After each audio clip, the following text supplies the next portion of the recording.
2 নম্বর part,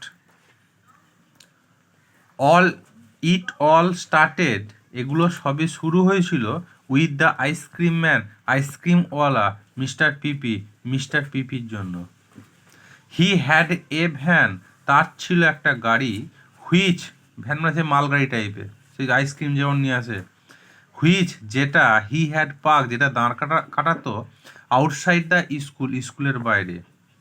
হি sold ice cream, সে বিক্রি করতো ice cream, all different time, বিভিন্ন রকমের বা বিভিন্ন ধরনের। He had every flavour there is, তার কাছে ছিল বিভিন্ন স্বাদের ice cream. He did not like me very much, সে আমাকে খুব একটা বেশি পছন্দ করতো না।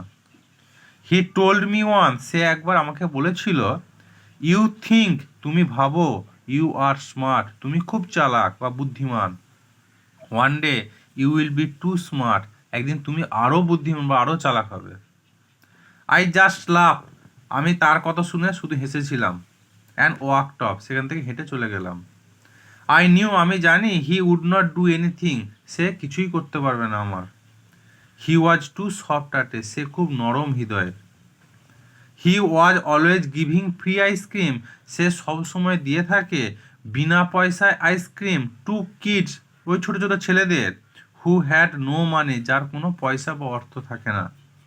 হি ফেল সরি, সে দুঃখ অনুভব করে বা কষ্ট পায়, ফর পুয়ার পিপিল, গরিব লোকেদের জন্য। There were a lot of stories, এখানে অনেক গল্প আছে, going round about that ice cream, ওই আইসক্রিমকে কেন্দ্র করে।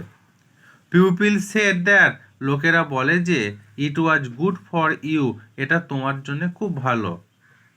সাম কিডস সেড, কিছু ছোট ছোট ছেলে বলে, দ্যাট যে, ইট মেড ইউ বেটার, এটা তোমাকে ভালো করে তুলবে, হোয়েন ইউ ওয়ার সিক, যখন তুমি দুর্বল বা অসুস্থ থাকবে। ওয়ান অফ দ্য টিচার, একটা শিক্ষক, কল ইট হ্যাপি আইসক্রিম, এটাকে বলে happy ice cream. I did not believe it, আমি এটা বিশ্বাস করি না। ইট নেভার মি হ্যাপি, এটা আমাকে কোনোদিনই সুখী করেনি।